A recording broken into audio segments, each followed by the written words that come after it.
At my husband's promotion party, he raised his glass and announced, "I couldn't have done this without my incredible mentor, Julia Arlington. She's the visionary who saw my potential when no one else did." He gestured toward a stunning brunette in the crowd, his eyes gleaming with admiration as she smiled back at him. I stood frozen among the applauding guests, my champagne glass trembling in my hand. What he didn't know was that I was the secret board member who had actually gotten him promoted, and I was about to make an announcement that would not only destroy his career. Before we jump back in, tell us where you're tuning in from, and if this story touches you, make sure you're subscribed, because tomorrow I've saved something extra special for you.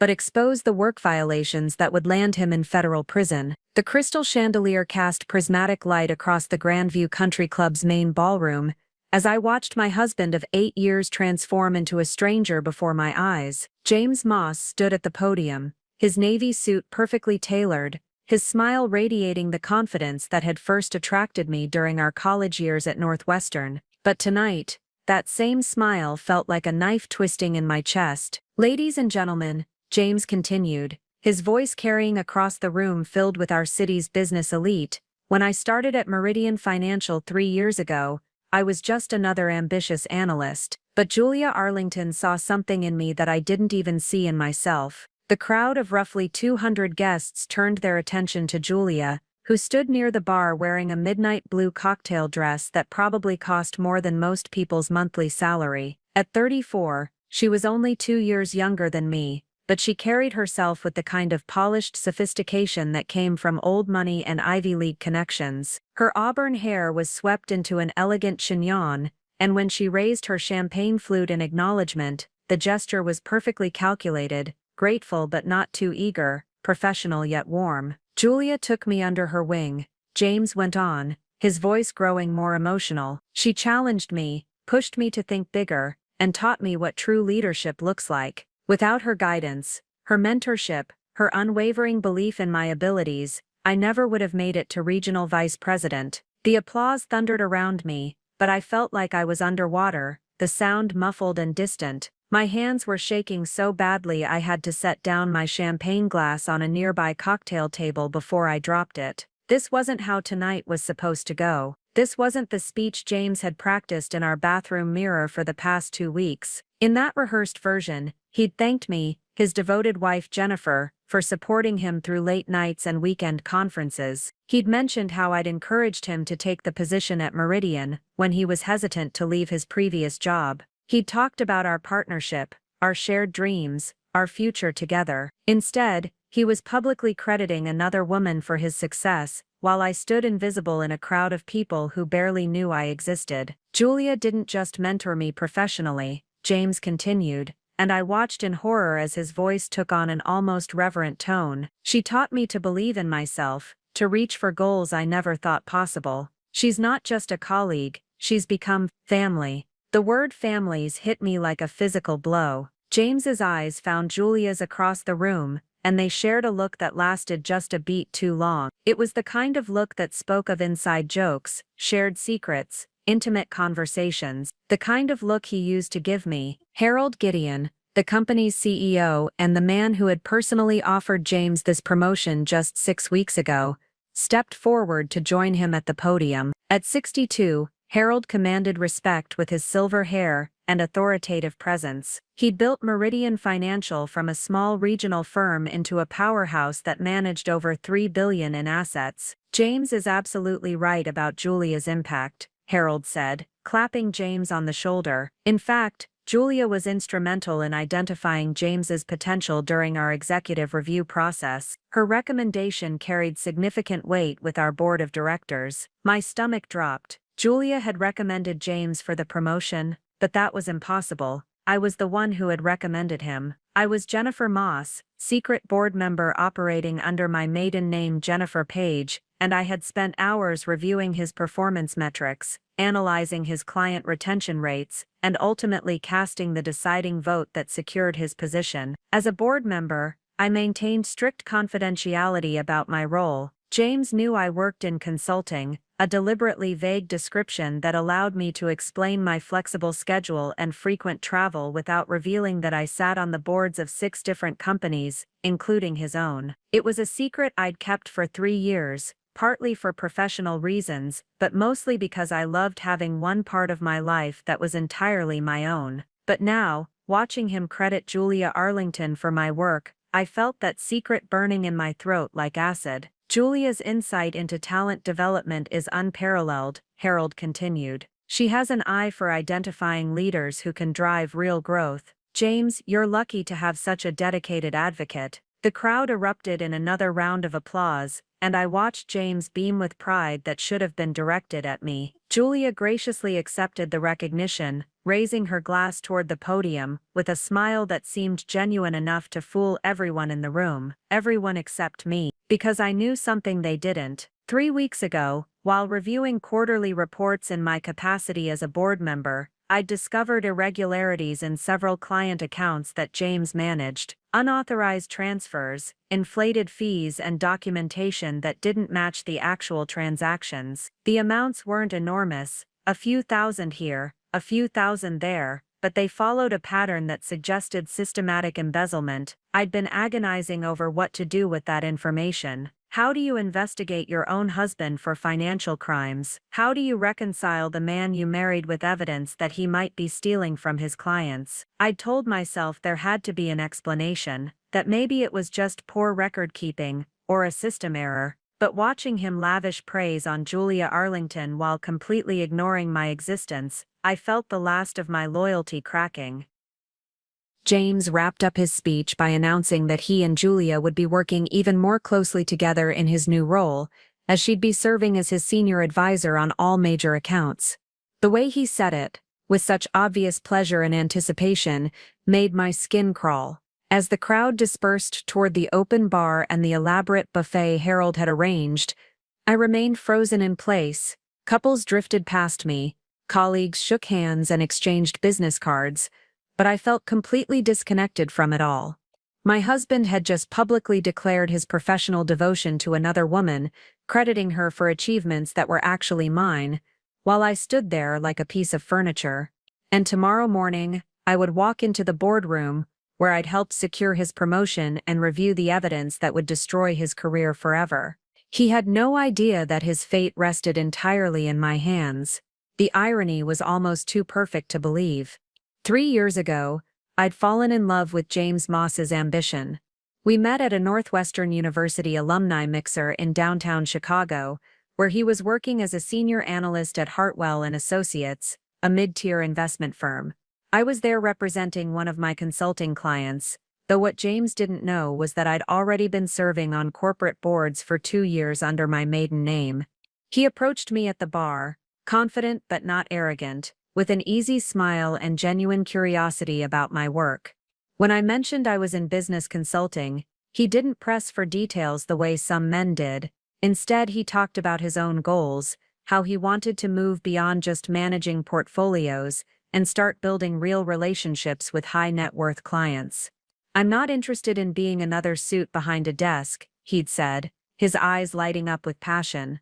"I want to understand what drives people's financial decisions, help them build legacies for their families. Money is just numbers until you connect it to human dreams." That philosophy resonated with me. In my board positions, I'd seen too many executives who treated clients like account numbers. James seemed different, genuinely committed to ethical practices and long-term relationships over quick profits.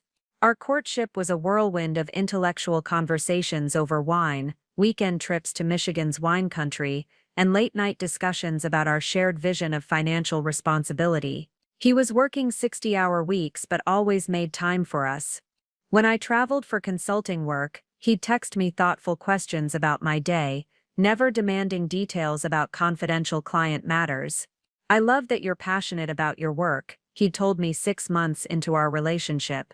"I may not understand all the details, but I can see how much it means to you. That independence is incredibly attractive." James proposed on the anniversary of our first meeting, at the same hotel bar where we'd met. The ring was modest, he was still paying off student loans, but he'd saved for months to buy it. His proposal speech focused on partnership, on building something meaningful together. "I don't want a traditional marriage where one person's dreams matter more than the other's," he'd said, down on one knee in front of a small crowd of amused hotel guests. Preparing and narrating this story took us a lot of time, so if you are enjoying it, subscribe to our channel. It means a lot to us. Now back to the story.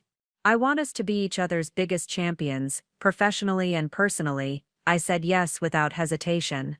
Our wedding was elegant but not extravagant, held at a boutique venue in Evanston with close family and friends. James's parents, Harold and Claudette Moss, were salt-of-the-earth people who ran a small accounting firm in Wisconsin. They welcomed me warmly, though I could tell they were slightly intimidated by my family's connections. My father was a federal judge, my mother a university president, and our guest list included several prominent Chicago business leaders. James handled the social dynamics beautifully, making everyone feel comfortable without compromising his own authenticity.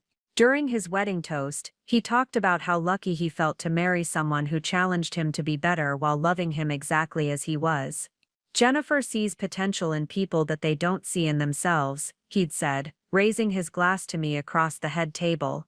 "She's going to make me a better man, and I'm going to spend the rest of my life trying to deserve her." The early years of our marriage lived up to that promise. James threw himself into his work with renewed energy, earning recognition for his client retention rates and innovative investment strategies. I continued my board work while carefully maintaining my separate professional identity. We bought a charming Tudor-style house in Wilmette, adopted a golden retriever named Charlie, and talked about starting a family. James was supportive of my travel schedule, never questioning when I had overnight trips for client meetings. He trusted me completely, just as I trusted him. We had a joint checking account for household expenses, but maintained separate investment portfolios, a decision that seemed practical at the time, but would prove crucial later. "I love that we're both building something," he'd say during our Sunday morning coffee ritual. "Your consulting work, my client base, we're creating the foundation for whatever comes next." The first crack in our foundation appeared 18 months ago, subtle enough that I initially dismissed it. James started mentioning a new colleague named Julia Arlington, who joined Hartwell as a senior portfolio manager. "She was brilliant," he said, with an MBA from Wharton and family connections that opened doors with ultra-high net worth clients. "She has this way of reading people instantly," James explained after a company networking event. 5 minutes into a conversation, she knows exactly what motivates a potential client. It's like watching an artist work. I felt a small twinge of unease at his obvious admiration, but reminded myself that I'd always encouraged James to learn from successful colleagues. Professional mentorship was healthy, even when the mentor happened to be an attractive woman. Julia's name began appearing more frequently in James's work stories. She'd suggested he pursue additional certifications to strengthen his credentials. She'd introduced him to clients from her family's social circle. She'd recommended him for high-profile projects that showcased his skills to senior management. "Julia thinks I should consider moving to a larger firm," James mentioned casually one evening while we were making dinner together. "She says someone with my talent is wasted at Hartwell's level." That comment bothered me more than I wanted to admit. Not because I disagreed. James was capable of much more than Hartwell offered, but because he was seeking career advice from Julia instead of discussing major decisions with me first. When Meridian Financial reached out to recruit James 6 months later, he credited Julia with preparing him for the opportunity. "She helped me understand what firms like Meridian are really looking for," he explained. "Without her guidance, I never would have positioned myself as senior management material." I'd smiled and congratulated him, even as something cold settled in my stomach, because I knew something James didn't. Meridian had been recruiting him for over a year, long before Julia Arlington entered the picture. I'd been watching his career through my board position, waiting for the right opportunity to advocate for his advancement. Julia Arlington hadn't discovered James's potential. She'd simply taken credit for potential that already existed, timing that was already in motion. But I'd kept that knowledge to myself, not wanting to complicate our marriage with professional conflicts of interest. Now, Standing in this ballroom watching him lavish public praise on another woman for achievements that were actually mine, I realized my silence had been a mistake. Some secrets protect relationships, others destroy them. The changes in James began subtly, like a photograph slowly developing in reverse. Where once he'd been eager to share details about his workday, he became increasingly vague. Busy day, he'd say, loosening his tie as he walked through our front door. Lots of client meetings. When I asked follow-up questions, who he'd met with, what projects he was working on, his answers became shorter, more evasive. Just the usual portfolio reviews, he'd mumble, already reaching for his phone to check messages. The phone became a constant presence between us. During dinner, it would buzz with what he claimed were urgent client communications. He'd glance at the screen, his face lighting up in a way that used to be reserved for me, then quickly flip it face down with an apologetic smile. Sorry, honey. Julia's been working on this new client acquisition strategy. She has some really innovative ideas about market penetration. Julia. Always Julia. Her name peppered our conversations like salt in a wound that wouldn't heal. Julia had suggested this approach to portfolio diversification. Julia thought that investment opportunity looked promising. Julia believed James should attend more industry conferences to build his network. She's really taken an interest in my professional development, James would say, his voice carrying an enthusiasm that made my chest tighten. It's incredible to work with someone who understands the bigger picture. 3 months into his tenure at Meridian, James's schedule shifted dramatically. He'd always been dedicated to his work, but now he was leaving the house before I woke up and returning well after dinner. Weekend client meetings became routine, though he was notably vague about which clients required so much attention. High-maintenance portfolios, he'd explain when I questioned the Saturday morning departures. These aren't your typical retail investors. They expect white-glove service. I wanted to believe him. As someone who served on multiple boards, I understood the demands of serving wealthy clients, but something felt off about the pattern. Why did these critical meetings always seem to involve Julia? Why did James shower and change clothes before leaving for what he claimed were informal client consultations? The intimacy between us began to evaporate, like morning dew. James would come to bed hours after I did, claiming he needed to review market reports or prepare presentations. When I reached for him in the darkness, he'd mumble about being tired or stressed about upcoming deadlines. I know I've been distracted lately, he said one Sunday morning, the first time he'd acknowledged the growing chasm between us. This promotion track is more demanding than I expected. Julia warned me it would require sacrifices, but I didn't realize how much. Julia had warned him, not his wife of 8 years, not his life partner, but his colleague who'd known him for less than 2 years. What kind of sacrifices? I asked, setting down my coffee cup with deliberate care. James fidgeted with his napkin, avoiding my eyes. Time, mostly. Energy. The senior management track requires complete dedication. Julia says the partners watch everything. How late you stay, how early you arrive, whether you prioritize work over personal comfort. What about prioritizing work over your marriage? The question hung between us like a challenge. James finally looked up, and I saw something I'd never seen before in his eyes, guilt mixed with defensiveness. That's not fair, Jennifer. You know how much this promotion means to our future. Julia's been through this process. She understands what it takes to succeed at this level. And I don't. You work in consulting. It's different. Julia's navigated corporate politics at firms like Meridian. She knows how the game is played. The dismissal in his tone stung more than I'd expected. My consulting work funded a significant portion of our lifestyle, but James had never bothered to understand exactly what I did, or why it required such discretion. His assumption that Julia's corporate experience somehow trumped my professional insights revealed how little he actually knew about my capabilities. I began paying closer attention to the details. James thought I wouldn't notice. The subtle cologne that wasn't his usual scent, which he claimed was a sample from a department store. The dry cleaning receipts for suits that hadn't looked dirty when he'd worn them. The credit card charges at upscale restaurants during lunch hours, when he claimed to be eating at his desk. Working lunch with the Richardson account, he'd explain when I questioned a $200 charge at Le Bernardin. They prefer to discuss sensitive financial matters in private settings. But when I casually mentioned to Harold Gideon at a charity function that James seemed to be developing strong relationships with Meridian's high-end clients, Harold looked confused. "James is doing excellent work," Harold said carefully. "But most of his accounts are mid-tier portfolios. We typically don't assign new hires to our premium clients until they've proven themselves over several years." The lie sat in my stomach like a stone. Our conversations became increasingly superficial, limited to logistics about household maintenance and social obligations. James stopped asking about my travel schedule or showing interest in my work projects. When I tried to engage him in deeper discussions about our future plans or relationship concerns, he'd deflect with complaints about work stress. "Can we talk about this later?" became his standard response. I'm really buried with this new portfolio Julia assigned me. Even our shared interests seemed to fade.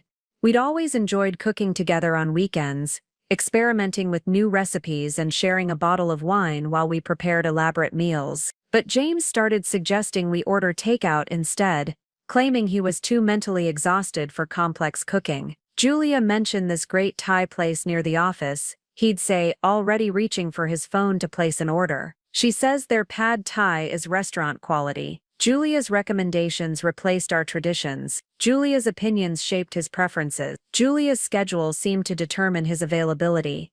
The final blow came during our 8th wedding anniversary dinner at Marcel's, the French restaurant where James had proposed. I'd made reservations months in advance, hoping a romantic evening might help us reconnect. James spent most of the meal distracted by his phone, claiming Julia was dealing with a client crisis that required his input. When I finally asked him to put the device away for one evening, he looked at me with genuine irritation. "This is important, Jennifer. Julia wouldn't contact me unless it was urgent. She respects boundaries." The irony was crushing. Julia respected boundaries, but apparently I didn't. Julia understood the demands of his career, but his wife was being unreasonable. Julia supported his ambitions, while I was holding him back with my need for attention. As I sat across from my husband in the restaurant where he'd once promised to make me his priority, watching him text another woman, I realized our marriage had become a performance we were both too exhausted to continue.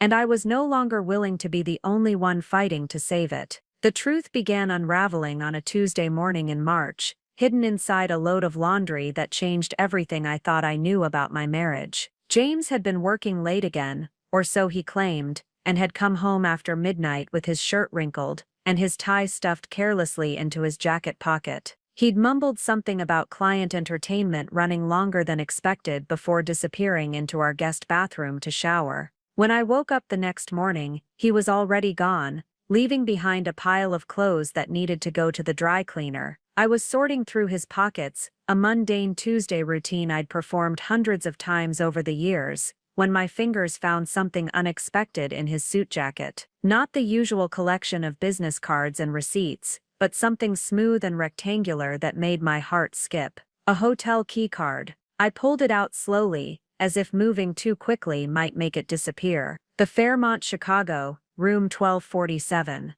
The magnetic stripe was slightly worn, suggesting it had been used multiple times. But what made my blood run cold was the date printed in small numbers along the bottom edge: yesterday, Monday night. The night James claimed to be entertaining clients at a business dinner. I stood in our laundry room, holding the plastic card like evidence at a crime scene, my mind racing through possible explanations. Maybe the client meeting had moved to the hotel bar. Maybe James had offered to help coordinate lodging for out-of-town visitors. Maybe there was a perfectly innocent reason why my husband had a hotel room key in his pocket. But even as I tried to rationalize it, I knew I was lying to myself. My hands were shaking as I pulled out my phone and dialed the Fairmont's front desk. When the cheerful voice answered, I took a breath and steadied my voice. "Hi, this is Mrs. Moss. My husband James was a guest in room 1247 last night, and I think he may have left his watch in the room. Could you check if housekeeping found anything?"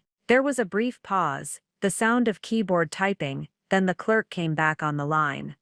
"I'm sorry, Mrs. Moss, but our records show that room was registered to Mr. James Moss and Miss Julia Arlington. Would you like me to transfer you to Lost and Found, or would you prefer to speak with Miss Arlington directly?" She's still checked in through this evening. The phone slipped from my numb fingers, clattering onto the laundry room floor. Julia Arlington, the mentor, the colleague, the woman whose name had become a constant presence in our home, whose opinions seemed to matter more than mine, whose professional guidance James valued above everything else. They'd shared a hotel room. I sat down hard on the small wooden stool where I usually folded clothes, the hotel keycard still clutched in my hand. 8 years of marriage, 8 years of trust and partnership, and shared dreams, reduced to a piece of plastic that proved my husband was lying to me. The worst part wasn't even the betrayal itself, it was the systematic nature of it. This wasn't a moment of weakness, or a spontaneous mistake. James had booked a hotel room, planned an overnight stay, coordinated schedules with Julia, and then come home to lie directly to my face about where he'd been. How long had this been going on? How many business dinners had actually been hotel rendezvous? How many times had he looked me in the eye, and lied with such casual ease? I picked up my phone with trembling hands and called the Fairmont back, this time asking to speak with their reservations department. I need to check the history for bookings under James Moss, I said, surprising myself with how steady my voice sounded. I'm his wife, and I'm trying to coordinate our anniversary plans. The reservations agent was helpful and efficient. James had stayed at the Fairmont 6 times in the past 4 months, always in executive suites, always with Julia Arlington as his co-registrant. The pattern was methodical, every other Tuesday, like a standing appointment. It looks like Mr. Moss has a reservation for next Tuesday as well, the agent offered helpfully. Same suite, same arrangement. Would you like me to add any special amenities for your anniversary celebration? I hung up without answering. 6 times. 6 deliberate overnight stays with another woman while I waited at home, believing his lies about client obligations and work demands. 6 times he'd kissed me goodbye in the morning, and hello when he returned, carrying the scent of hotel soap and Julia's perfume. The hotel keycard felt like it was burning a hole in my palm. I wanted to confront James immediately, to throw the evidence in his face and demand explanations. But something held me back, maybe survival instinct, maybe professional training from my board work, where gathering complete information before making decisions was crucial. Instead, I did something I'd never done in 8 years of marriage. I violated James's privacy. His laptop was in his home office, password protected, but not encrypted. We'd shared passwords for years, trusting each other with access to everything. That trust felt naive now, but it also gave me the tools I needed. James's email revealed a correspondence history with Julia that made me physically sick. Not just professional exchanges about client strategies and market analysis, but intimate messages that chronicled the development of their relationship over the past year. "Thank you for dinner last night," one of Julia's emails read. "I love how we can talk for hours about everything and nothing. James, you make me feel understood in a way I haven't experienced before." James's response was even worse. "Being with you feels like coming alive after years of sleepwalking. I know this is complicated, but I can't imagine going back to the way things were before." The emails painted a picture of 2 people falling in love while one of them was married to someone else. They discussed literature and investment strategies with equal passion. They shared inside jokes about colleagues and planned future getaways. They wrote about their connection and their special understanding as if I didn't exist. The most devastating email was dated just 2 weeks ago. "Julia, last night was perfect. I know we agreed to keep things professional at the office, but it's getting harder to pretend I don't want to spend every moment with you. The promotion will give us more opportunities to work together openly. I can't wait to build something real with you." Julia's response was swift and enthusiastic. "I feel the same way, darling. Once you're settled in the new position, we can start making more concrete plans. I've been thinking about what you said about needing to make some major life changes. I'm here to support you through whatever comes next." Major life changes. The phrase echoed in my mind as I stared at the computer screen. James wasn't just having an affair, he was planning to leave our marriage, and somehow Julia Arlington had positioned herself not just as his lover, but as the architect of his professional success. She was getting credit for mentoring him toward a promotion that I, as a board member, had actually secured for him. The irony was so complete it was almost laughable. James was preparing to destroy our marriage for a woman who was taking credit for achievements that were actually mine. But as I sat in his office, surrounded by evidence of his betrayal, one thought cut through the pain and rage: James had no idea who he was really married to. He didn't know that his wife sat on the board that had approved his promotion. He didn't know that I had access to every financial record, every personnel file, every piece of information that could either make or destroy his career. Most importantly, he didn't know that I was about to use every bit of that power to uncover exactly what else he'd been hiding. The hotel keycard was just the beginning. What I discovered in the following weeks made the hotel affair seem almost quaint by comparison. Armed with my board member access to Meridian's internal systems, I began a systematic investigation of James's professional conduct.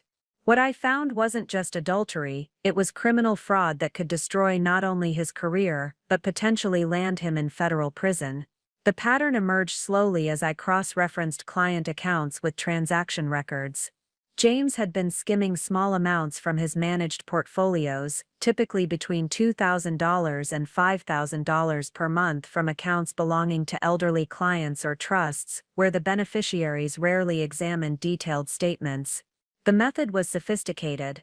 He would inflate management fees by fractional percentages, redirect dividends from reinvestment into temporary holding accounts, or delay transaction processing to capture interest earnings. Each individual theft was small enough to avoid triggering automatic audit flags, but together they amounted to over $180,000 stolen from client funds over the past 18 months. But what made my blood run cold was discovering where that money had gone. James had opened a joint account with Julia Arlington at a private bank in downtown Chicago. The deposits matched the missing client funds almost exactly, creating a clear paper trail that would be devastating in court.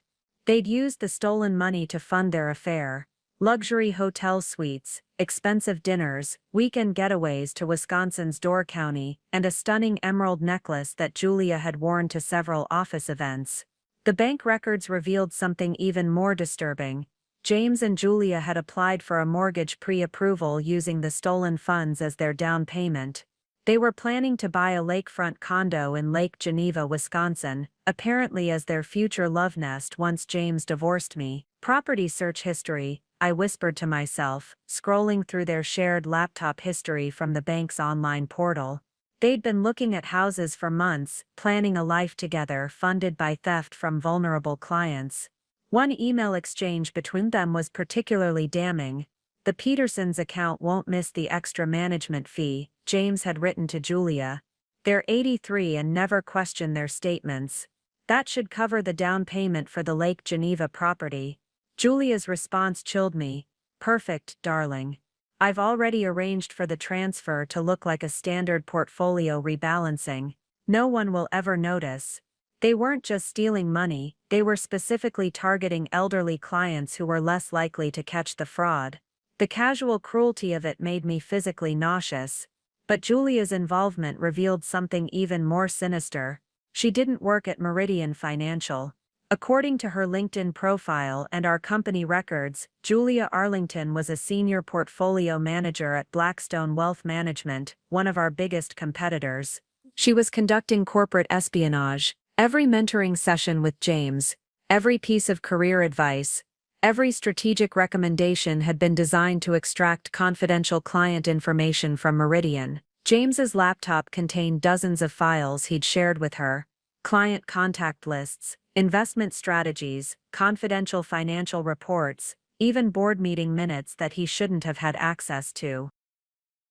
Julia had been using James to steal our proprietary information while simultaneously helping him embezzle from our clients. And James, blinded by infatuation and flattered by her attention, had handed over everything she asked for. The scope of the betrayal was breathtaking. My husband wasn't just cheating on me, he was betraying every client who trusted him, every colleague who respected him, and the company that had given him opportunities he'd never deserved. I printed everything: bank records, email exchanges, transaction logs, client account statements, corporate communications. The evidence filled 3 thick binders that I stored in a safety deposit box at a bank across town. But as I compiled the proof of James's crimes, I realized I needed to understand Julia Arlington's true motivations. A senior portfolio manager at Blackstone didn't need to steal small amounts from elderly clients. She would have been making substantial money legally. This wasn't about financial desperation. A deeper dive into Julia's background revealed the truth. Her father, Xander Arlington, was a former Meridian executive who'd been fired 15 years ago for insider trading. He'd lost his fortune, his reputation, and his family's social standing because of Harold Gideon's decision to report his activities to federal authorities. Julia Arlington wasn't just stealing from us, she was destroying Meridian Financial from the inside as revenge for her father's downfall.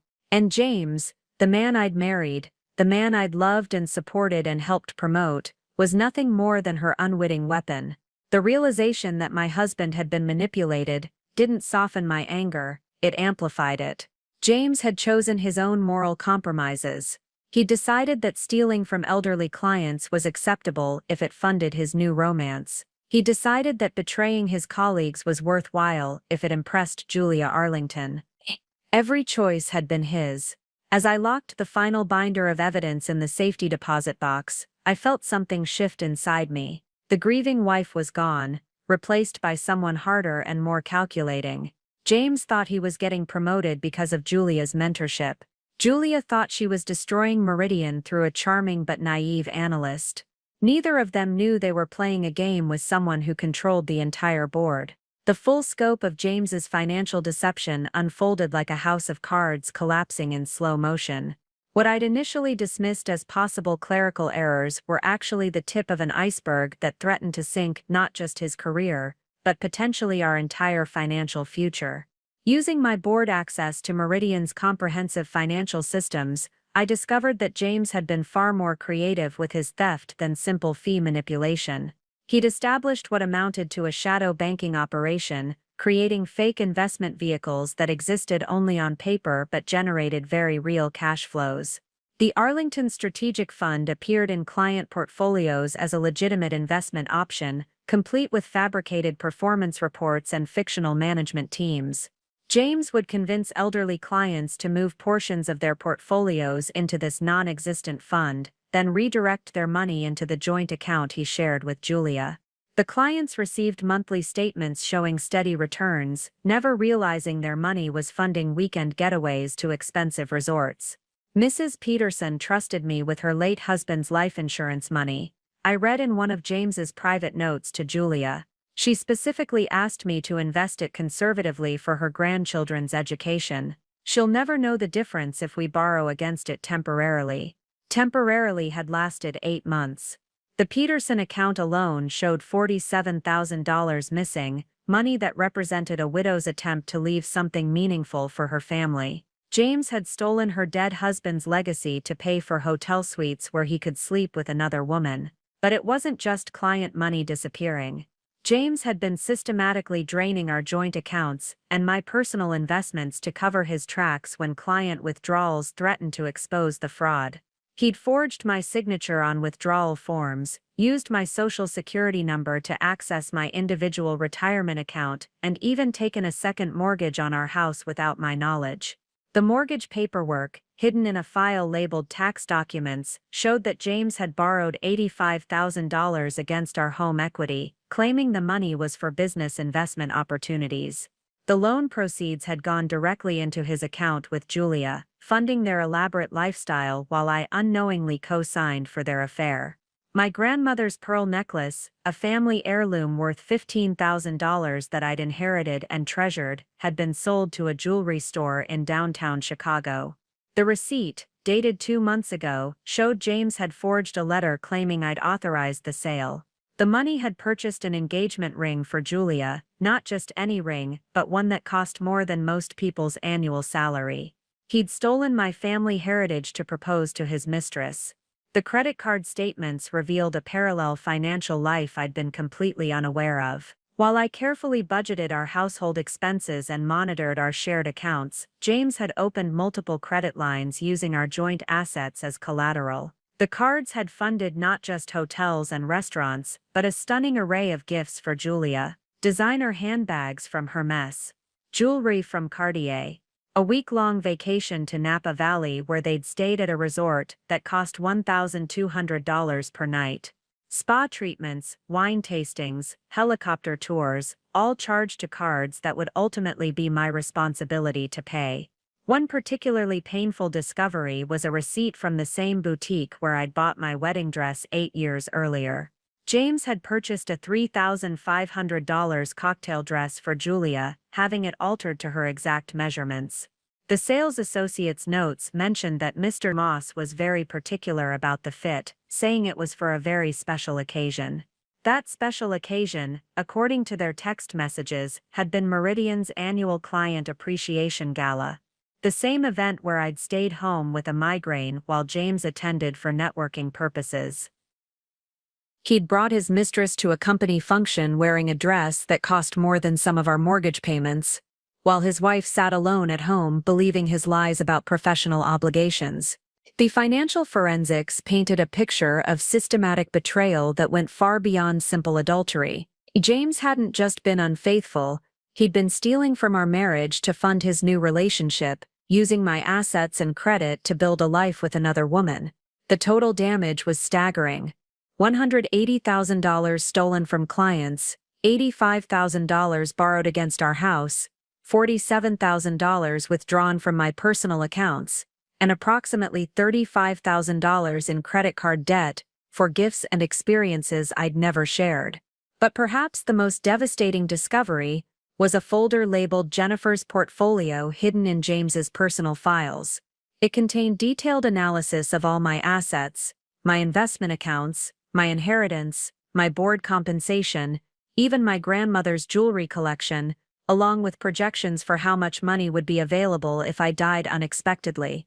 The file included research on life insurance policies, accidental death benefits, and divorce settlement calculations under various scenarios. James had been planning not just to leave me, but to ensure he extracted maximum financial benefit from our marriage's end. One handwritten note made my blood run cold: Jennifer's consulting income unclear, investigate further. Board positions, trust funds, need complete picture before making final decisions. James suspected I had more money than I'd revealed, and he was actively investigating ways to claim it. The final document in the folder was a draft of divorce papers that had never been filed, with financial demands that would have left me with almost nothing while he retained the majority of our shared assets. His attorney had outlined strategies for claiming that my consulting income was actually derived from our marital partnership, making him entitled to ongoing support payments. He'd been planning to divorce me, steal my assets, and leave me financially ruined while he started fresh with Julia using money he'd embezzled from vulnerable clients. As I photographed the last of the evidence,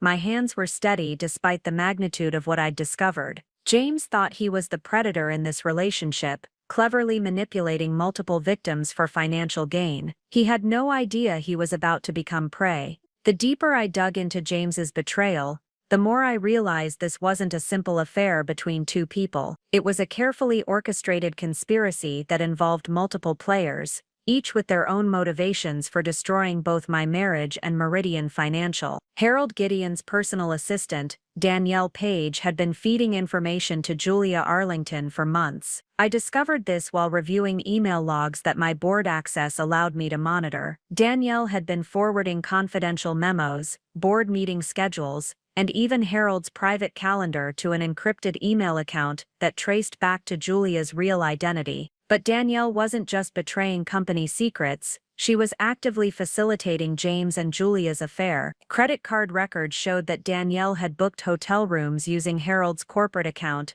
ostensibly for client meetings that never appeared on any official calendar. She'd made restaurant reservations under false names and even coordinated travel arrangements for Julia's visits to Chicago. The most shocking discovery was that Danielle was Julia's half-sister. Their father, Xander Arlington, had apparently been more prolific in his personal relationships than his professional misconduct had revealed. Court records from his messy divorce 15 years ago mentioned 2 daughters from different relationships, both of whom had been financially devastated when his insider trading scandal destroyed the family fortune. Danielle Page had changed her name and spent years working her way into a position of trust at Meridian, waiting for the right opportunity to exact revenge for her father's downfall. When Julia approached her with a plan to systematically destroy the company from within, Danielle had eagerly agreed to help. Phase 1 complete, read one of Danielle's encrypted messages to Julia. Your boyfriend has access to everything Harold sees: financial reports, client lists, strategic planning documents. He's been very generous with information sharing. Julia's response was chilling. Perfect. James is so eager to impress me, he'd probably hand over the nuclear codes if I asked nicely. Phase 2 begins next month when he gets the promotion. Phase 2, according to their communications, involved James using his new position to recruit other employees into their scheme. They plan to compromise additional staff members through a combination of financial incentives and blackmail, building a network of insiders who could systematically drain Meridian's assets while feeding confidential information to competing firms. The promotion party wasn't just James's career celebration, it was meant to be the public launch of an expanded corporate espionage operation. But Julia and Danielle weren't working alone. Bank records revealed payments to Kurt Arlington, another family member who worked as a private investigator. Kurt had been conducting surveillance on key Meridian employees, including me. The surveillance reports made my skin crawl. Kurt had documented my daily routines, photographed me entering various buildings around Chicago, and even attempted to trace my consulting income to its sources. One report noted, subject maintains irregular schedule consistent with corporate board responsibilities. Recommend deeper investigation into potential conflicts of interest. They'd been watching me for months, trying to understand why James's wife seemed to have unexplained income and flexible work arrangements. If they'd succeeded in identifying my board positions, they could have used that information to blackmail me into silence about James's criminal activities. The most disturbing file was labeled Contingency Plans, and contained detailed strategies for handling various scenarios if their scheme was discovered. One section outlined how to frame James as a lone wolf who'd acted without accomplices, positioning Julia as an innocent victim of his manipulation. Another described ways to implicate me as a co-conspirator, using forged documents to suggest I'd been aware of and complicit in the theft. Jennifer Moss represents the greatest risk to operational security, Julia had written in one memo. Her background suggests intelligence and financial sophistication that could threaten our timeline. Recommend accelerating Phase 2 and implementing protective measures.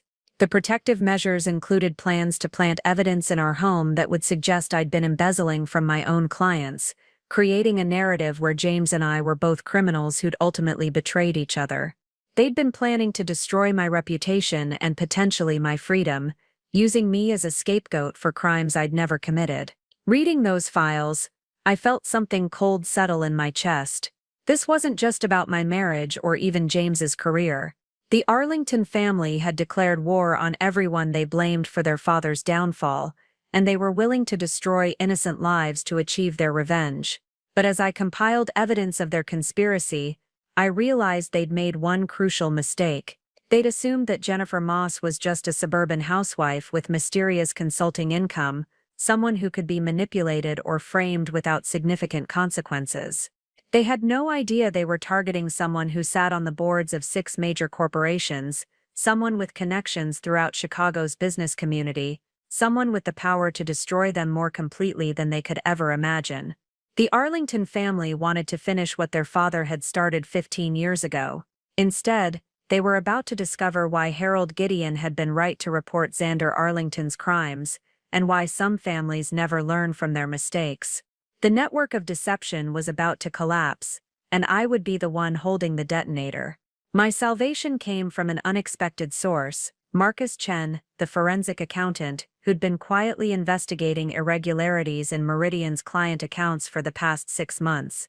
I'd known Marcus peripherally through my board work, but our paths had never crossed professionally until I received an encrypted email at my Jennifer Page account requesting a confidential meeting. The message was brief but urgent. Patterns in your company's financial data suggest systematic fraud. Need to discuss findings with board oversight. We met at a small coffee shop in Oak Park, far from Meridian's downtown offices and the social circles where James might recognize either of us. Marcus was younger than I'd expected, probably in his early 30s, with the intense focus of someone who lived in spreadsheets and financial algorithms. "I've been tracking anomalies for months," he said, sliding a tablet across the table. "Small discrepancies that individually look like clerical errors, but together form a clear pattern of embezzlement." The data on his screen matched my own discoveries with surgical precision. Marcus had identified the same inflated fees, the same phantom investment funds, the same systematic targeting of elderly clients that I'd found through my investigation of James. "The sophistication suggests inside knowledge," Marcus continued. "Someone with administrative access to client accounts and deep understanding of our audit procedures. But there's something else. I think this goes beyond simple theft." He showed me analysis I hadn't seen before, patterns of information requests that suggested someone was mining client data for competitive intelligence. Investment strategies were being replicated at rival firms within weeks of implementation. Client acquisition targets were being poached with suspicious precision. "Whoever's doing this isn't just stealing money," Marcus explained. "They're stealing our entire business model and selling it to competitors." I felt a chill of recognition. Julia Arlington's corporate espionage was more extensive than I'd realized. "Have you identified the perpetrator?" I asked, careful to keep my voice neutral. Marcus hesitated, then pulled up another screen showing transaction patterns. "James Moss appears to be the primary actor, but the sophistication suggests he has help. Someone with access to executive-level information that Moss wouldn't normally see." "What's your next step?" "I need to present my findings to the board, but I wanted to run them past board oversight first. This kind of systematic fraud could destroy investor confidence if it's not handled properly." This was my moment. Marcus had done the investigative work that would corroborate everything I'd discovered independently. His external analysis would provide the credibility needed to take action without revealing my personal connection to the crimes. "Marcus," I said carefully, "what would you say if I told you that the board member responsible for oversight has additional evidence that supports your findings?" His eyes sharpened with interest. "I'd say that coordination between forensic analysis and board oversight could build an airtight case." Over the next hour, I revealed selected pieces of my investigation: the financial evidence, the pattern of client targeting, the connection to competitor firms.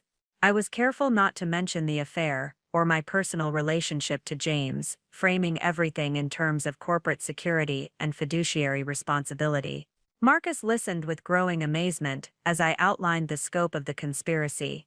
When I mentioned Julia Arlington's real identity and her connection to Blackstone Wealth Management, he actually leaned back in his chair. "Corporate espionage," he whispered. "This isn't just embezzlement, it's economic warfare. And it gets worse," I said, showing him evidence of Danielle Page's involvement. "Harold's assistant has been compromised. They have access to everything: board decisions, strategic plans, confidential client information." Marcus's expression grew grim. "If Harold's assistant is feeding information to competitors, then every major decision Meridian has made in the past year could have been anticipated and countered." We spent another hour coordinating our evidence and planning our approach. Marcus would compile the financial analysis while I prepared the corporate governance documentation. Together we would present an irrefutable case to the full board. But as we prepared to leave, Marcus asked the question I'd been dreading: "How did you get access to some of this information?" "Employee communications, personal financial records that goes beyond normal board oversight." I met his gaze steadily. "Marcus, there are aspects of this investigation that involve personal safety and ongoing criminal activity. I need your word that you'll focus on the financial evidence and let me handle the broader implications." He studied my face for a long moment, clearly recognizing that I was holding back crucial information. Finally he nodded. "You have my word. But Jennifer, if there's personal danger involved, you need to be careful. People who steal this much money don't hesitate to hurt anyone who threatens their operation." As we parted ways, I felt both relief and apprehension. Marcus's expertise would provide the professional credibility needed to take down James and the Arlington conspiracy. His forensic analysis would protect me from accusations of personal vendetta or bias. But he was right about the danger. Julia and her family had already demonstrated their willingness to destroy innocent lives for revenge. Once they realized their scheme was collapsing, they might become desperate enough to try anything. I had the evidence, I had an ally, and I had the power to end their conspiracy. Now I just had to survive long enough to use it. With Marcus as my ally, the next 3 weeks became a carefully orchestrated investigation that would have impressed any federal prosecutor. We worked in parallel tracks, his forensic analysis providing the financial foundation while I used my board access to document the full scope of the conspiracy. The evidence file grew exponentially as we cross-referenced data from multiple sources. Marcus discovered that the Arlington Strategic Fund wasn't the only fictional investment vehicle James had created. There were at least 6 phantom funds, each targeting different client demographics with tailored fraud schemes. The beauty of it is the sophistication, Marcus explained during one of our clandestine meetings. Each fake fund has completely fabricated performance histories, fictional management teams, even fake regulatory filings. Someone spent months creating these elaborate lies. That someone, I'd learned, was Kurt Arlington. His private investigation business was actually a front for document forgery and identity fraud. He'd created false credentials for the phantom fund managers, fabricated performance data that would pass casual scrutiny, and even established fake regulatory compliance records. The Arlington family had turned financial fraud into an art form. But while Marcus focused on the money trail, I was building a case that went far beyond simple embezzlement. Using my board access to Meridian's security systems, I discovered that Danielle Page had been installing surveillance software on company computers for months. Every email Harold sent, every document he reviewed, every confidential conversation he had was being monitored and transmitted to Julia Arlington in real time. Meridian's entire strategic planning process had been compromised from the very top. The surveillance logs revealed something even more disturbing. They'd been watching me specifically. Danielle had flagged my consulting income as suspicious and recommended deeper investigation into my background. Subject Jennifer Moss maintains financial independence inconsistent with stated profession.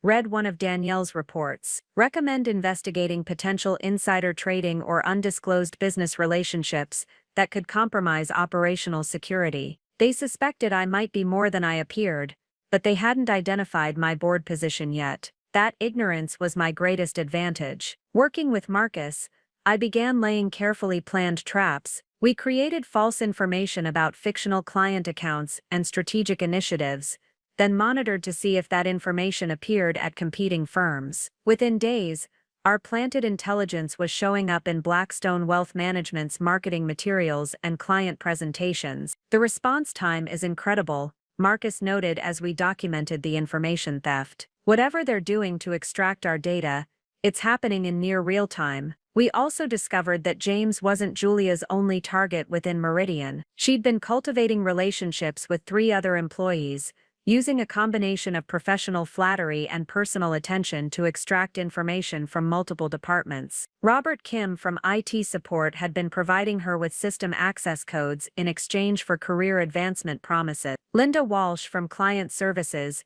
had been sharing confidential customer profiles after Julia convinced her they were collaborating on industry research. Even the facilities manager, Tom Brennan, had been giving her physical access to offices after hours. Julia Arlington had turned employee recruitment into a systematic operation, building a network of unwitting accomplices who believed they were helping a colleague while actually committing corporate espionage. She's good, Marcus admitted grudgingly as we reviewed the scope of her operation. Evil, but strategically brilliant. She identified exactly which employees had access to different types of information and developed customized approaches for each target. The most chilling discovery was a timeline document found in Danielle's encrypted files that showed their ultimate plan. Phase 2, which was supposed to begin after James's promotion, involved escalating from information theft to active sabotage. They planned to manipulate Meridian's investment algorithms to create systematic losses that would destroy client confidence. They intended to leak confidential client information to regulatory authorities,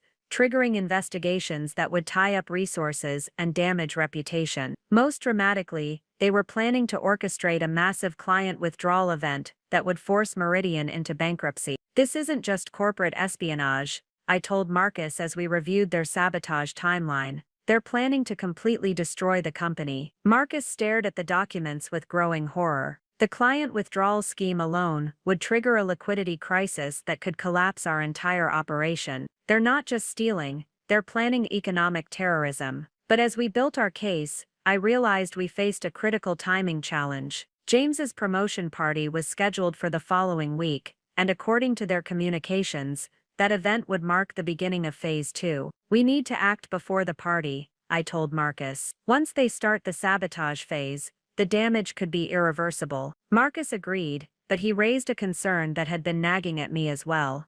Jennifer, when we present this evidence to the board, they're going to ask how you obtained some of this information. Employee surveillance logs, encrypted communications, personal financial records, that goes well beyond normal oversight authority. I'd been dreading this moment, but I knew it was unavoidable. To stop the Arlington conspiracy, I would have to reveal my own secret. Marcus, I said slowly, there's something about my relationship to this case that I haven't told you. Something that will explain how I gained access to this information, but will also complicate everything else. He waited, clearly sensing the weight of what I was about to reveal. James Moss isn't just any employee to me, he's my husband. The silence that followed my revelation stretched for what felt like an eternity. Marcus stared at me across the coffee shop table, his forensic accountant's mind clearly racing through the implications of what I'd just told him. Your husband, he repeated slowly. The man we're about to expose for embezzling nearly $200,000 is your husband. Yes, and you've been investigating him, using your position as a board member. Yes, Marcus leaned back in his chair, running a hand through his hair. Jennifer, this changes everything. The board will question your objectivity, your motivations, even the validity of evidence you've gathered. They might see this as a personal vendetta rather than legitimate oversight. I'd expected this reaction, but hearing it aloud still stung. Marcus, every piece of financial evidence I've provided can be independently verified. My personal relationship doesn't change the fact that James has stolen money from vulnerable clients. I'm not questioning the evidence, Marcus said carefully. I'm questioning how the board will perceive your role in gathering it. Corporate governance has strict rules about conflicts of interest. He was right, and we both knew it. My marriage to James created a conflict that could undermine everything we'd built, regardless of how solid our evidence was. There's more, I said, knowing I had to reveal the full scope of my personal involvement. James doesn't know I'm on the board. He doesn't know I was the one who recommended him for promotion, and he doesn't know I'm the one who's going to destroy his career. Marcus's eyes widened. He doesn't know you're Jennifer Page. I've kept my board work completely separate from my marriage for professional reasons. James thinks I do vague consulting work that pays well but requires discretion. So when you recommended him for promotion, I genuinely believed he deserved advancement based on his legitimate performance metrics. I had no idea about the embezzlement or the affair until after the promotion was approved. Marcus was quiet for a long moment, processing the personal drama underlying our corporate investigation. Finally, he spoke. Jennifer, this actually makes the case stronger, not weaker. You had no motive to fabricate evidence against your own husband. If anything, you had every reason to protect him. The fact that you're willing to expose his crimes despite your personal relationship demonstrates the severity of what he's done. Relief flooded through me. Marcus understood that my personal pain validated rather than compromised our investigation. But we need to be strategic about how we present this, he continued. The board needs to see you as a wronged party seeking justice, not a vindictive wife seeking revenge.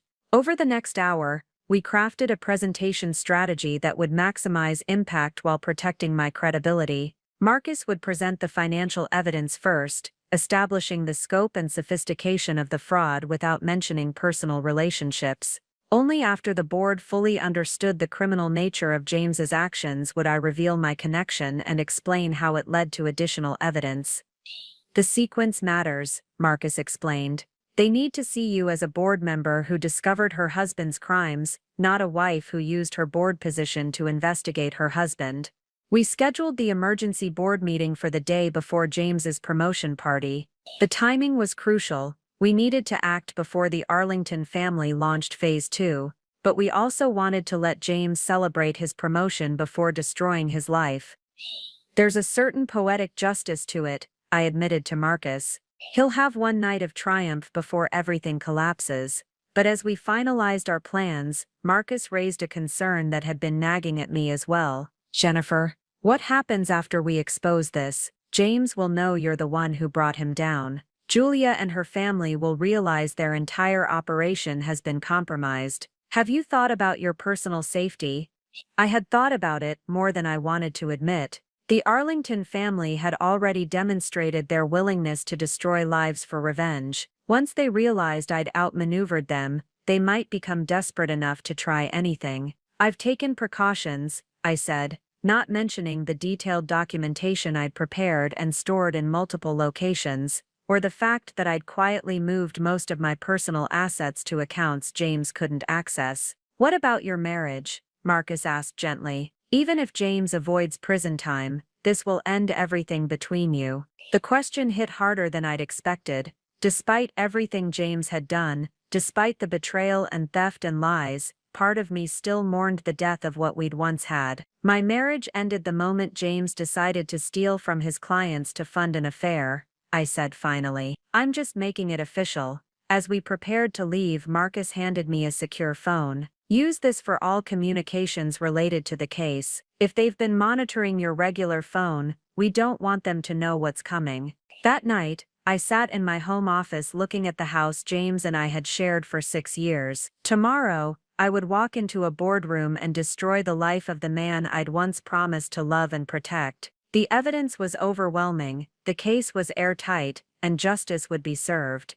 But victory felt surprisingly hollow when it meant losing everything you'd built with the person you'd trusted most. James was upstairs packing for another business trip with Julia, completely unaware that his wife was about to end both their careers forever. In less than 24 hours, the game would be over, and I would be the only player left standing. The morning of the emergency board meeting, I woke before dawn with the clarity that comes from absolute certainty. Today, I would destroy my husband's life, end a criminal conspiracy, and save a company that had trusted the wrong people. James was already gone, having left for an early breakfast meeting that his calendar showed was actually another hotel rendezvous with Julia. His absence gave me time to make final preparations without arousing suspicion. I dressed carefully for the board meeting, choosing a navy blue suit that projected authority without appearing vindictive. The goal was to look like a professional board member seeking justice, not a betrayed wife seeking revenge. My final stop before leaving was our home safe, where I retrieved the last piece of evidence I'd been saving, James's personal laptop, which contained communications and financial records he thought were secure. Over the past week, I documented every aspect of his criminal activity, but the laptop held the smoking gun that would make denial impossible. Messages between James and Julia discussing specific client accounts they planned to target, spreadsheets calculating how much money they could steal before triggering audit flags. Most damning of all,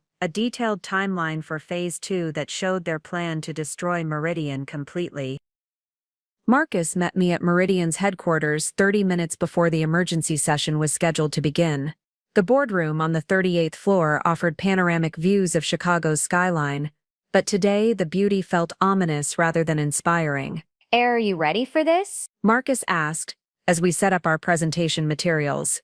I've been ready since I found that hotel keycard in his pocket, I replied, though my hands were trembling slightly as I arranged the evidence folders. Harold Gideon arrived first, his expression grave as he reviewed the meeting agenda Marcus had prepared. As CEO, Harold understood that emergency board meetings usually meant crisis management, but he had no idea how personal this crisis would become. The other board members filed in over the next few minutes.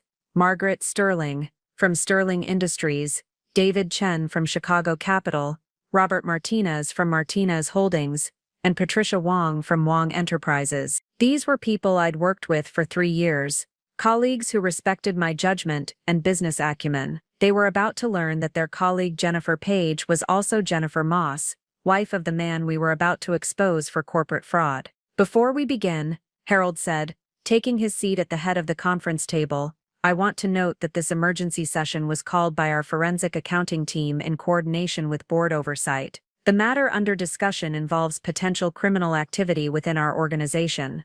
Marcus stood first, his presentation remote steady in his hand. Ladies and gentlemen, over the past 6 months, I've been investigating financial irregularities that suggest systematic embezzlement from client accounts. The next 20 minutes were a masterclass in forensic accounting. Marcus walked the board through transaction patterns, documented theft methodologies, and quantified losses with surgical precision. He showed them the fake investment funds, the inflated fees, the systematic targeting of elderly clients. The total amount stolen appears to be approximately $180,000, Marcus concluded.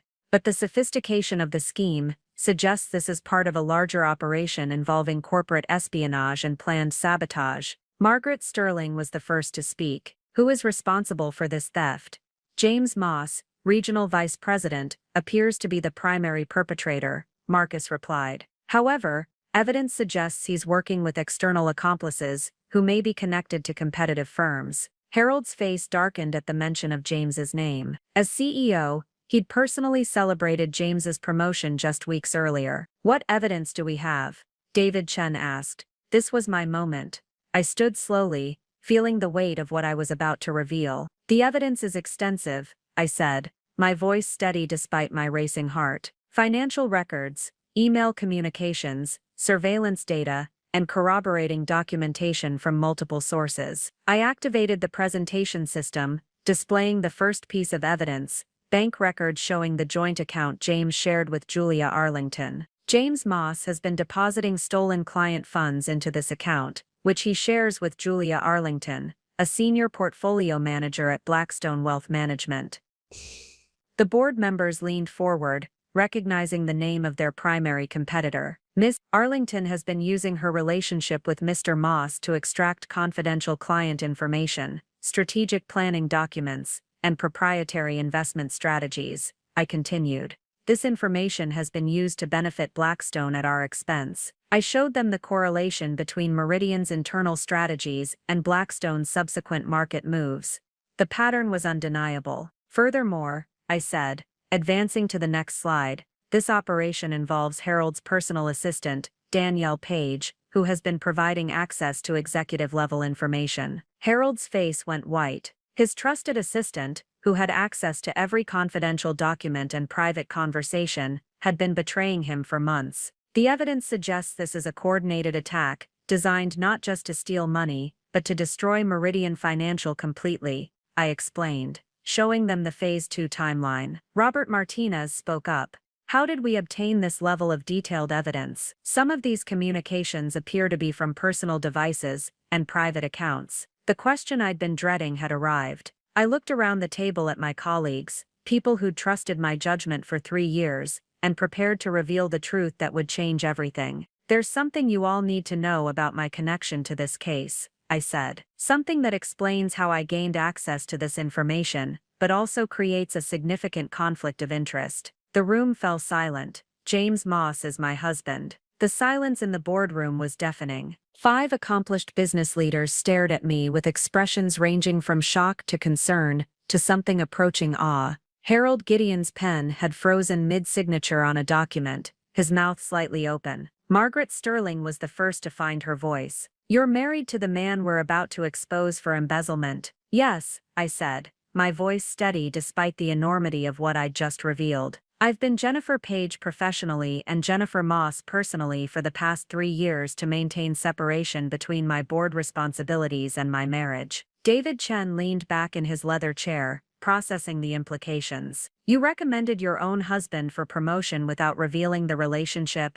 I recommended him based solely on his legitimate performance metrics, I replied. At the time I had no knowledge of his criminal activities. I believed he deserved advancement. Harold finally found his voice. Jennifer, this creates an unprecedented conflict of interest. How can we trust evidence gathered by someone with such a personal stake in the outcome? It was the question I'd prepared for, the challenge that could undermine everything Marcus and I had built. Harold, I understand your concern, I said, advancing to the next slide in my presentation. But consider this, I had every motive to protect James, not expose him. I could have used my board position to cover up his crimes, to redirect investigations, to ensure he was never caught. I showed them a timeline of my own actions over the past month. Instead, when I discovered evidence of embezzlement, I immediately began documenting it. When I found proof of corporate espionage, I preserved every piece of evidence. When I realized the scope of the conspiracy, I partnered with Marcus to build an airtight case. Patricia Wong spoke up, her tone thoughtful. You're saying your personal relationship actually validates the evidence rather than compromising it. Exactly. I replied. A wife doesn't typically gather evidence to destroy her husband's career, unless the crimes are so serious that justice outweighs personal loyalty. Marcus stepped forward, adding his support. The financial evidence I've presented is completely independent of Mrs. Moss's personal investigation. Every transaction record, every account analysis, every pattern of theft was discovered through standard forensic accounting procedures. I activated the screen again, showing the most damaging piece of evidence, James's personal laptop data. What my marriage provided was access to information that would have been impossible to obtain through normal channels, I explained. James's personal communications with Julia Arlington, his private financial records, his detailed plans for Phase 2 of their operation. The laptop screen displayed a conversation between James and Julia that made the entire board shift uncomfortably in their seats. The old man trusts Danielle completely, James had written. She can get us access to anything Harold sees before he sees it. Board meeting agendas, strategic planning documents, even his personal calendar. We'll know their moves before they make them. Julia's response was equally damning. Perfect. Once Phase 2 begins, we'll systematically destroy every major client relationship, while Harold scrambles to understand what's happening. By the time they realize we're inside their operation, Meridian will be finished. Robert Martinez whistled low under his breath. This isn't just embezzlement. They're planning corporate assassination, which brings us to the urgency of this meeting, I said, advancing to the final section of my presentation. James's promotion party is scheduled for tonight. According to their communications, that event marks the beginning of Phase 2. I showed them the detailed sabotage timeline, manipulated investment algorithms, leaked client information, orchestrated withdrawal campaigns, and systematic destruction of Meridian's reputation. If we don't act today, by tomorrow morning Julia Arlington and her accomplices will begin actively destroying this company, I concluded. Harold's face had grown progressively redder as the presentation continued. Danielle, he muttered. My own assistant. She's had access to everything for 2 years, which is why we need to move immediately, Marcus interjected. Every moment we delay gives them more opportunity to destroy evidence or accelerate their timeline. Margaret Sterling looked directly at me. Jennifer, what are you asking us to do? The question hung in the air like a challenge. These 5 people held the power to validate my investigation, or dismiss it as the vindictive actions of a betrayed wife. Their decision would determine whether justice was served, or whether the Arlington conspiracy succeeded in destroying Meridian. I'm asking you to authorize immediate termination of James Moss, Danielle Page, and any other employees found to be compromised, I said. I'm asking you to contact federal authorities to report the embezzlement and corporate espionage, and I'm asking you to let me handle the confrontation with James personally. David Chen frowned. What do you mean, handle it personally? A cold smile crossed my face as I thought about James preparing for his promotion party,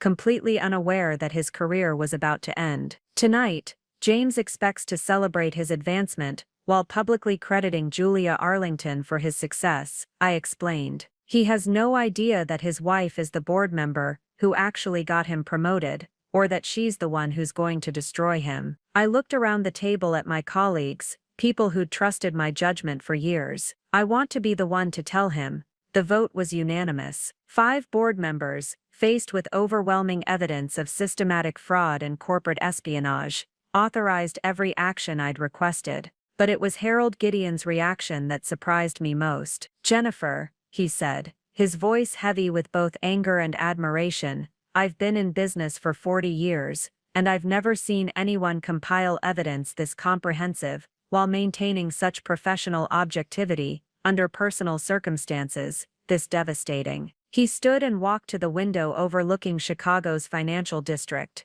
"Your husband stole from vulnerable clients, betrayed our company, and humiliated you publicly with another woman. The fact that you're sitting here presenting evidence instead of burning down everything he's built speaks to your character." The other board members nodded in agreement. Margaret Sterling added, "We're authorizing your plan, not despite your personal connection to James, but because of it. You've proven that justice matters more to you than personal loyalty." Marcus pulled up the final presentation screen.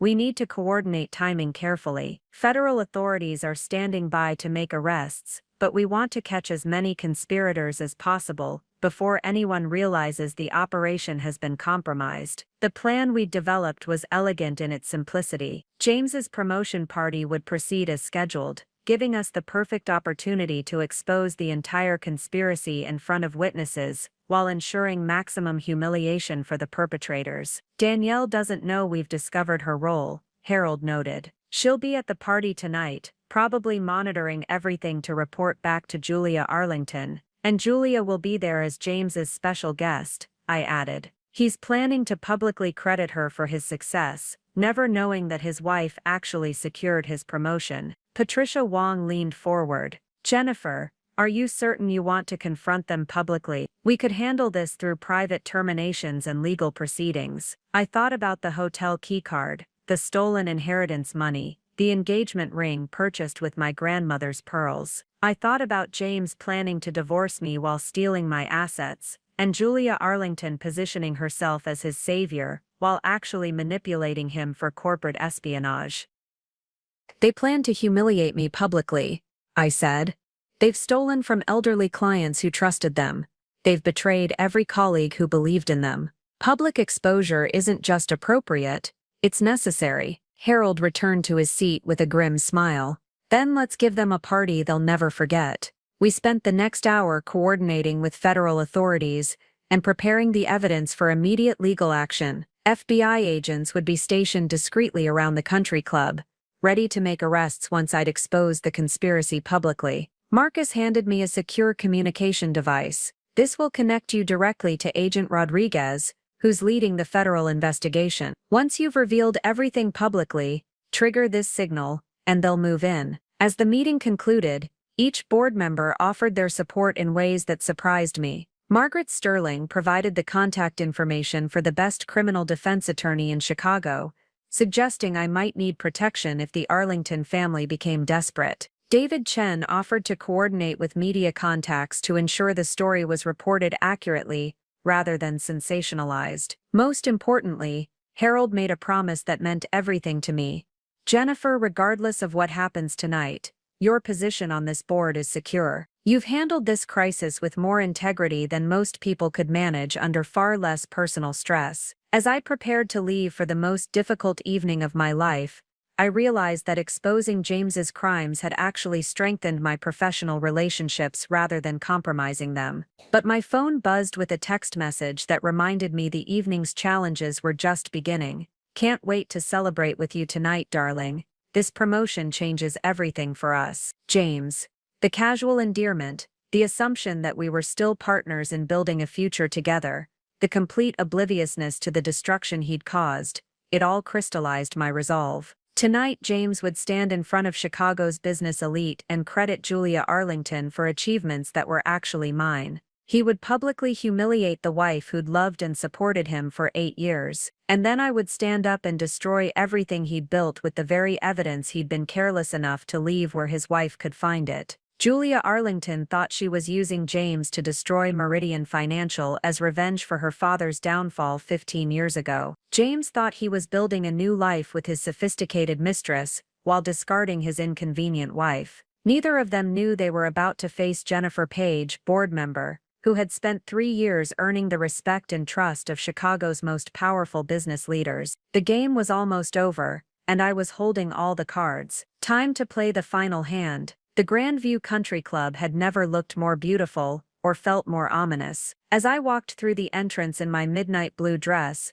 the same one I'd worn to our wedding anniversary dinner, where James had first mentioned Julia's mentorship, I felt like a gladiator entering the arena. James was already at the podium, mid-speech, his face glowing with the triumph he'd been anticipating for months. Julia Arlington stood near the bar in a stunning red cocktail dress, her auburn hair perfectly styled, accepting congratulatory nods from colleagues who had no idea they were celebrating with a corporate spy. And that's why I can say with complete confidence that the future of Meridian Financial has never been brighter, James concluded to enthusiastic applause. Now, before we continue the celebration, I have some very special recognition to share. I moved through the crowd toward the front of the room, noting the FBI agents positioned discreetly near the exits. Agent Rodriguez caught my eye and nodded almost imperceptibly. They were ready. "Ladies and gentlemen," James continued, his voice carrying the warmth that had first attracted me 8 years ago.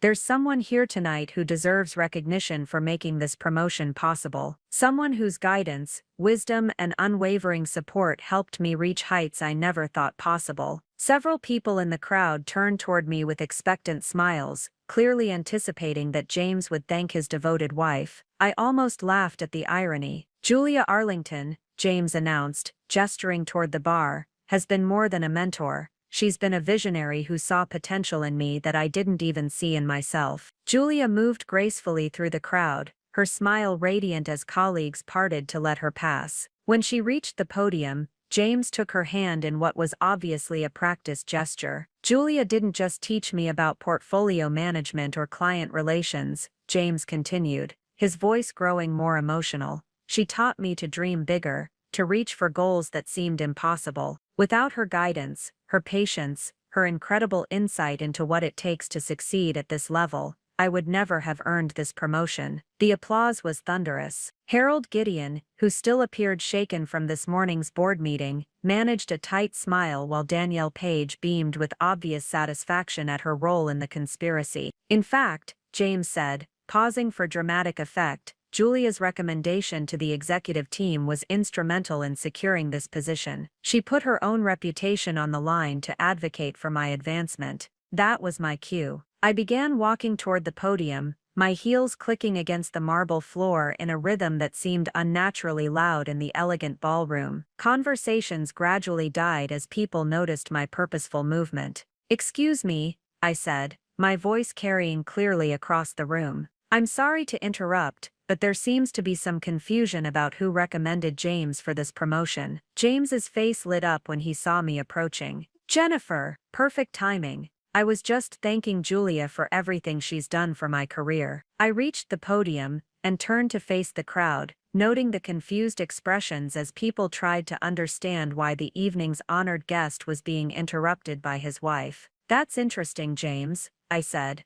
my voice steady and clear. "Because according to Meridian's board records, Julia Arlington had nothing to do with your promotion recommendation." Murmurs rippled through the crowd. James's smile faltered slightly, but he maintained his composure. "Honey, this isn't really the time or place for—" "Actually," I interrupted, "this is exactly the time and place, because everyone here deserves to know the truth about how you really got promoted."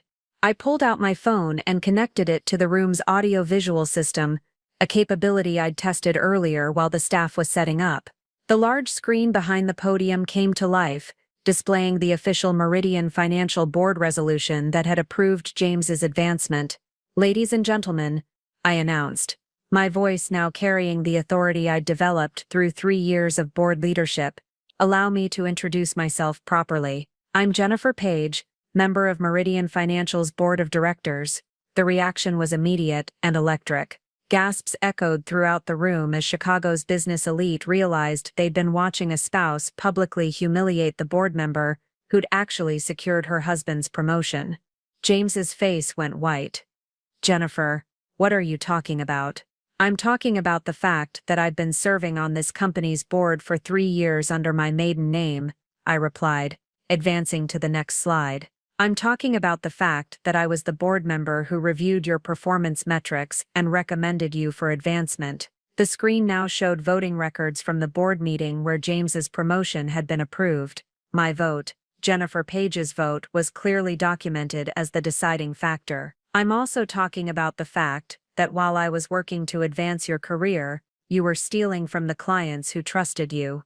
The room erupted. James grabbed my arm, his face a mask of panic and confusion. Jennifer, stop this, you're making a mistake. I looked into the eyes of the man I'd once promised to love and protect, the man whose career I'd genuinely tried to support, the man who'd repaid my devotion with theft and betrayal. The only mistake I made, James, was believing you deserved the promotion I worked so hard to get you. I triggered the signal device Marcus had given me. FBI, nobody move. The chaos that erupted in the Grandview Country Club's ballroom was immediate and absolute. Federal agents emerged from their positions near the exits, badges raised, while Chicago's business elite stood frozen in shock at what had transformed from a celebration into a crime scene. James released my arm as if I'd suddenly caught fire, his face cycling through disbelief, anger, and growing terror as the reality of his situation became clear. Jennifer, what have you done? He whispered, but his voice was lost in the commotion of 200 guests trying to process what they'd just witnessed. Agent Rodriguez approached the podium with professional efficiency. James Moss, Julia Arlington, Danielle Page, you're under arrest for conspiracy to commit embezzlement, corporate espionage, and wire fraud. Julia tried to run. In her designer heels and form-fitting dress, she made it exactly 12 steps before Agent Chen tackled her near the champagne fountain. The splash as she hit the marble floor seemed to snap the crowd out of their stunned silence. Danielle simply stood paralyzed near Harold, who was staring at his assistant with a mixture of betrayal and disgust that would have been comical under different circumstances. You have the right to remain silent, Agent Rodriguez continued, producing handcuffs with practiced ease. Anything you say can and will be used against you in a court of law.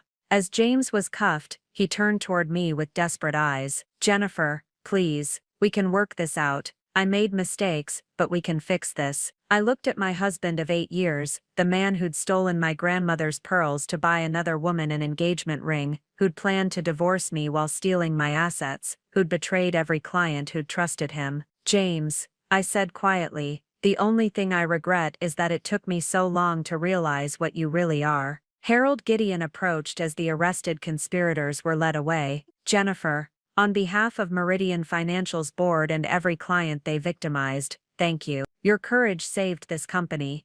Margaret Sterling appeared at my side, offering a supportive hand on my shoulder. The board meeting to formalize your expanded role is scheduled for Monday morning. We'd like you to consider taking over Harold's position when he retires next year. As the ballroom gradually emptied, I found myself standing alone near the podium where my marriage had effectively ended. Marcus Chen approached with a satisfied smile. 180,000 recovered from their joint accounts, plus interest and penalties, he reported. Every stolen dollar will be returned to the clients they victimized. 6 months later, I stood in the same ballroom, but this time as Meridian Financial's newly appointed CEO. James was serving a federal sentence for embezzlement and corporate espionage. Julia Arlington had been sentenced to 8 years for running the conspiracy. Danielle Page had cooperated with prosecutors in exchange for a reduced sentence. The Arlington family's 15-year quest for revenge against Harold Gideon had resulted in their complete destruction instead. I kept my wedding ring in my desk drawer as a reminder that trust, once broken, can never be fully repaired.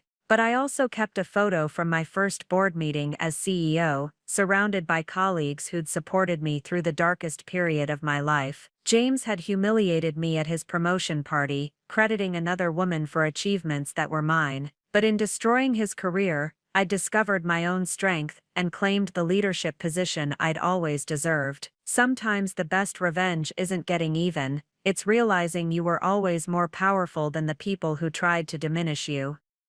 Up next, you've got 2 more standout stories right on your screen. If this one hit the mark, you won't want to pass these up. Just click and check them out. And don't forget to subscribe and turn on the notification bell so you don't miss any upload from us.